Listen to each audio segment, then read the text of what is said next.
G7 countries दिखने में तो 7 देशों का समूह है, लेकिन आज के समय में यह देश और यूरोपियन यूनियन दोनों मिलकर एक इनफॉर्मल ग्रुप की तरह हैं, जिनका उद्देश्य दुनिया के अर्थव्यवस्था को मेंटेन करना व उसे दिशा निर्देश करना है।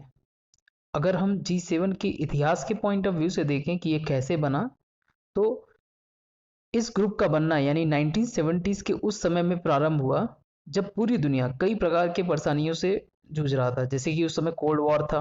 कोल्ड वॉर बेसिकली यूएस और यूएसएसआर के बीच में, जो एक तरीके का आइडियोलॉजिकल वॉर था, कैपिटलिस्ट और सोशलिस्ट के बीच में। उस समय में वैश्विक मंदी भी थी, यानी कि रिसेशन, ऑयल क्राइसिस था, और भी कई सारे छोटे बड़े परेशानियां थे। और अगर हम अपने देश की ही बात करें, तो उस टाइम पे हमारे देश और पाकिस्तान के बीच भी वॉर हो चुका था, यानी बांग्लादेश लिबरेशन वॉर। तो कहने का तात्पर्य यह है कि पूरी दुनिया किसी न किसी प्रकार से जूझ रहा था। और अगर इस तरीके के प्रॉब्लम का अगर किसी सबसे पहला अर्थव्यवस्था पर प्रभाव देखा जा सकता है। और जब कभी भी अर्थव्यवस्था डिस्टर्ब होता है, तो उसका सबसे बड़ा और गहरा असर हमेशा इंडस्ट्रियलिस्ट कंट्रीज पे ज्यादा होता है।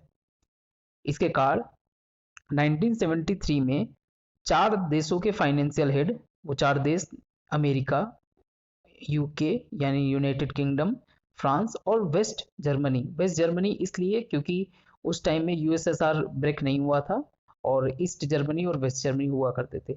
तो इन 4 देशों के फाइनेंशियल हेड ने मीटिंग बुलाई, लेकिन वर्ल्ड बैंक और आईएमएफ ने सजेस्ट किया कि मीटिंग में जो है जापान के फाइनेंशियल हेड को भी बुलाया जाए।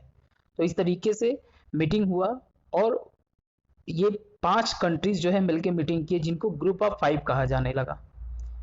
उसके ठीक 2 साल बाद यानी 1975 में एक और कंट्री, इटली को भी शामिल कर लिया गया इस ग्रुप में, और हम इसे ग्रुप ऑफ 6 कहने लगे। और इसके अगले ही साल यानी 1976 में कनाडा भी इस ग्रुप में ज्वाइन हो गया, और हम जो आज के रूप में है वो G7 उसे हम कहने लगे।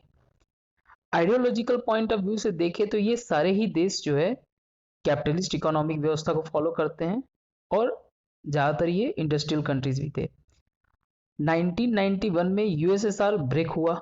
यूएसएसआर के ब्रेक होने के बाद 1994 में 1994 में रूस, जो कि एक सोशलिस्ट कंट्री था, वो भी इस ग्रुप में इस बेसिस पे शामिल हुआ कि वो एक इंडस्ट्रियलिस्ट कंट्री है। लेकिन आइडियोलॉजिकल पॉइंट ऑफ व्यू से ये पूरी तरीके से यानी कि रूस जो है G7 कंट्रीज से अलग था।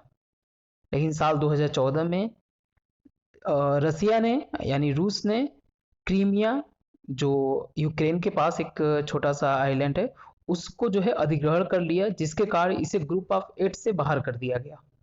और ये ग्रुप पुनः G7 के रूप में आज प्रेजेंट टाइम में वर्क कर रहा है। अभी हाल ही में यानी जून 2021 में यूनाइटेड किंगडम में G7 का मीटिंग हुआ, और इस बात पे विचार किया गया कि अब इस ग्रुप को बढ़ाकर D10 कर दिया जाए, यानी डेमोक्रेसी ऑफ 10, जिसमें G7 कंट्रीज के अलावा हमारे देश भारत, ऑस्ट्रेलिया, दक्षिण कोरिया को भी शामिल करने के बारे में सोचा जा रहा है। वैसे तो G7 एक इनफॉर्मल ग्रुप है, लेकिन इसके महत्व का अंदाजा इस बात से लगा सकते हैं कि G7 जो है दुनिया के जीडीपी का लगभग 40% है, और दुनिया का लगभग 10% जनसंख्या को कवर करता है। तो G7 का महत्व जो है बहुत है, हमारे नॉलेज के पॉइंट ऑफ व्यू से भी और वर्ल्ड के पॉइंट ऑफ व्यू से। Thank you.